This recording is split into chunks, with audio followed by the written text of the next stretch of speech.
Tu sais quelle était la phrase que je me répétais tous les jours quand j'étais timide et célibataire? Toute ma vie, je serai célibataire.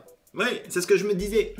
En même temps, c'était normal, hein. Il y avait beaucoup de couples d'amis autour de moi, hein, qui se tenaient la main, qui s'aimaient, qui s'embrassaient. Et puis moi qui étais un peu jaloux, je te l'avoue.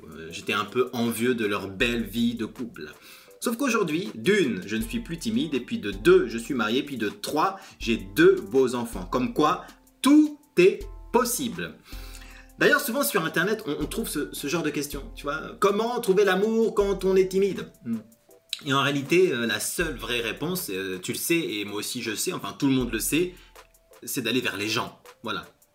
Sauf que si t'es là, c'est que c'est pas aussi simple, hein. Et souvent en plus dans leurs articles et dans leurs vidéos que je ne critique pas, mais c'est assez bateau, hein, du genre sors de ta zone de confort, d'accord, va faire des activités, d'accord, va faire des rencontres sur internet, d'accord, mais en même temps tout le monde le sait, et si t'es là, c'est que ça n'a pas fonctionné. Parce qu'en fait la vraie question à se poser, c'est pas comment, puisque tout le monde le sait, même toi tu le sais, mais la vraie question à se poser, enfin plutôt les vraies questions à se poser, eh bien, on va les voir maintenant. Je vais te partager 3 questions que tu vas te poser maintenant et grâce à tes réponses, il est fort probable que ta vie amoureuse change très rapidement. Alors que tu sois un homme, une femme, peu importe, que tu sois en couple, non, enfin, plutôt célibataire, on est d'accord. C'est parti.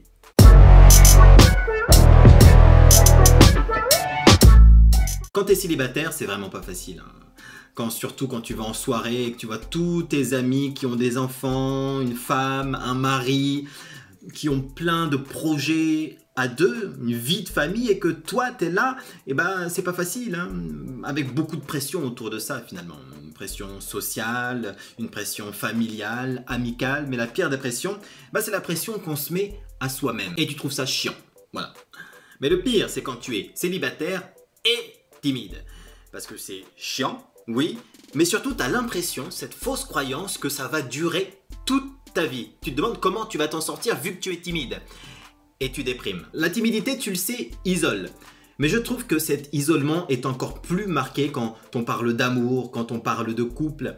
Parce que qu'est-ce qu'il y a derrière tout ça, hein? On parle de famille, d'enfants, de vie de famille, de mariage, de maison, de labrador qui court dans le jardin, ou de chat, tu fais comme tu veux. Donc toi, en tant que timide, tu veux plein de choses que tout le monde a, mais ta timidité t'en empêche. Et sans oublier la sexualité qui est une part importante de la vie, et ça aussi c'est pas facile, hein, parce qu'on vit dans une société sexualisée, on voit du sexe partout, on parle de sexe partout, on lit du sexe partout, sauf que toi quand, en tant que timide, tu n'as rien fait depuis plusieurs années, ou même parfois quand tu n'as rien fait du tout, là, tu vis une véritable pression. Et généralement, moins tu fais, moins tu sais faire.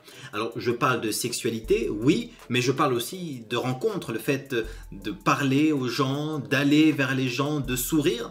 Moins on rencontre, moins on sait faire. Et la raison de tout ça, c'est que tu n'oses pas. Tu n'oses pas aller vers la personne en face de toi, vers cette femme, vers cet homme qui te plaît. Et en fait, pourquoi tu n'oses pas? Parce que tu as peur. Alors souvent, la peur est présente de façon régulière. Je pense que tu l'as remarqué dans la timidité. Et dans cette situation-là, la peur la plus présente, c'est la peur du rejet. En train de se dire, mais que va dire la femme ou l'homme en face de moi si je vais aller la voir? On a peur de son jugement. Est-ce qu'elle va se moquer de nous? On a peur de son regard à lui. Mais on a aussi peur du regard des autres. Est-ce que ses amis vont se moquer de moi? Est-ce que mes amis vont se moquer de moi? On a aussi peur du regard de sa famille, de son entourage. Il y a beaucoup de peur autour de l'amour. Et cette peur entraîne un manque de confiance en toi et qui te fait souvent cogiter. J'y arriverai pas, je vais être célibataire toute ma vie, je vais finir vieux garçon, vieille fille, je n'aurai jamais d'enfant. Et en fait, ce genre d'idées noires qui traversent notre tête, eh ben, ça entraîne une mauvaise estime de soi. L'estime de soi en prend un coup. Et derrière, qu'est-ce qui se passe? Eh ben, ça se voit. Les gens le voient si ton estime de toi est touchée. À travers ton énergie, tu es plutôt mou, molle, à travers ton regard, à travers ta façon de parler, à travers ta façon de te tenir. Et là, il est probable que réellement tu te fasses rejeter. La question numéro 1 à se poser, c'est: es-tu prêt ou prête? Là, j'entends, où en es-tu dans ta timidité? Est-ce que tu es dans une phase où tu es OK avec ta timidité, tu l'assumes, tu es complètement heureux ou heureuse avec ta timidité et c'est OK? Bon, il y a quelques changements à effectuer, bien évidemment, mais est-ce que c'est bon? Tu es OK avec ta timidité? Ou à l'inverse, tu es plutôt une personne timide et qui souffre et ça se voit, ou tu es une personne timide en train de lancer un changement pour vaincre ta timidité. En gros, je suis en train de te demander, est-ce que ton focus, ton objectif numéro 1, c'est réellement de trouver l'amour? Parce que si ta timidité est un frein, ou si ton principal objectif, c'est de changer ta manière d'être, est-ce que c'est pas mieux d'abord de travailler sur toi et ensuite de trouver l'amour? Parce que quel visage tu veux donner à ta future conjointe ou à ton futur conjoint? Un timide ou une timide qui s'assume pleinement, qui est heureux, heureuse et qui se dit « Ok, je suis timide et je l'accepte. » Et ça, c'est ok, je trouve ça très bien. Ou soit montrer un visage d'une personne timide et malheureux ou malheureuse, ou soit une personne en plein processus de transformation pour travailler sur soi. Mais dans ce cas-là, si tu veux travailler sur toi, est-ce que c'est réellement le bon moment pour trouver l'amour? Parce qu'en réalité, beaucoup de personnes font cette erreur en pensant que oui, un jour je serai heureux ou heureuse quand je serai en couple. Faux. Tu seras plus facilement en réalité en couple si tu es déjà heureuse ou heureux. Parce que personne ne veut être avec une personne malheureuse. Deuxième question, qui tu veux vraiment?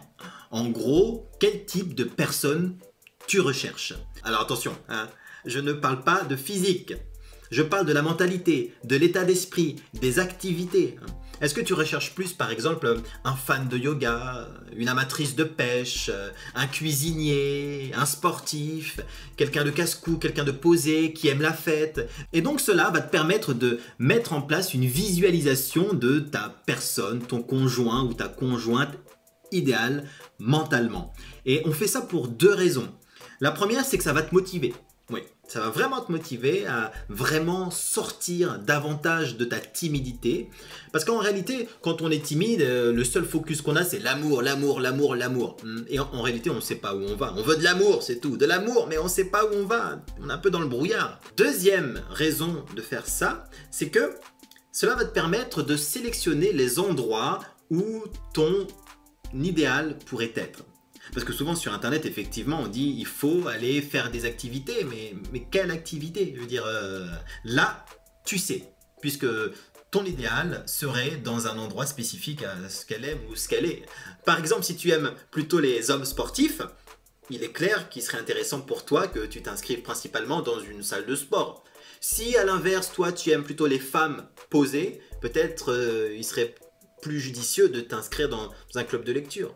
Voilà. Et le fait de visualiser va vraiment t'aider à faire des choix judicieux. Deuxième question, quelles sont tes forces?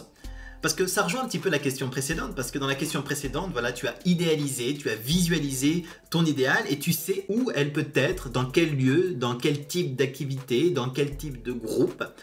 Mais est-ce que ce type d'activité te correspond? Si par exemple, tu aimes bien les hommes qui dansent, les hommes énergiques, les hommes sportifs, tu peux t'inscrire évidemment dans un club de salsa. Mais si au bout d'un an, tu danses toujours comme Mr Bean, pose-toi des questions. Mais après, je suis le premier à dire que c'est très bien de découvrir de nouvelles activités, de s'ouvrir à d'autres personnes, mais dans le cas de l'amour, je sais pas si c'est judicieux. Je sais pas si c'est vendeur pour toi de danser comme un pied pendant un an. Oui, parce qu'en fait, séduire, c'est aussi se vendre un petit peu. Puis en plus, je sais pas si c'est judicieux pour plusieurs raisons. C'est que si pendant un an, tu ne progresses pas, ça va jouer sur ta confiance en toi, ça va jouer sur ton estime de toi, tu seras démotivé. Et quand on est démotivé, ça se voit et les gens sont moins attirés par les gens qui sont un petit peu recroquevillés sur eux-mêmes. Et donc en réalité, les vraies questions à se poser si tu veux vraiment trouver l'amour, c'est quand? Selon moi, c'est quand tu seras beaucoup mieux dans ta peau, quand ton visage sera radieux et que tu voudras montrer la meilleure version de toi-même. Et les deux autres questions, c'est où? Et ça c'est très simple, cela dépend de ton idéal, de là où elle pourrait être, mais surtout de qui tu es vraiment. C'était Miri, je te dis à bientôt. Bye.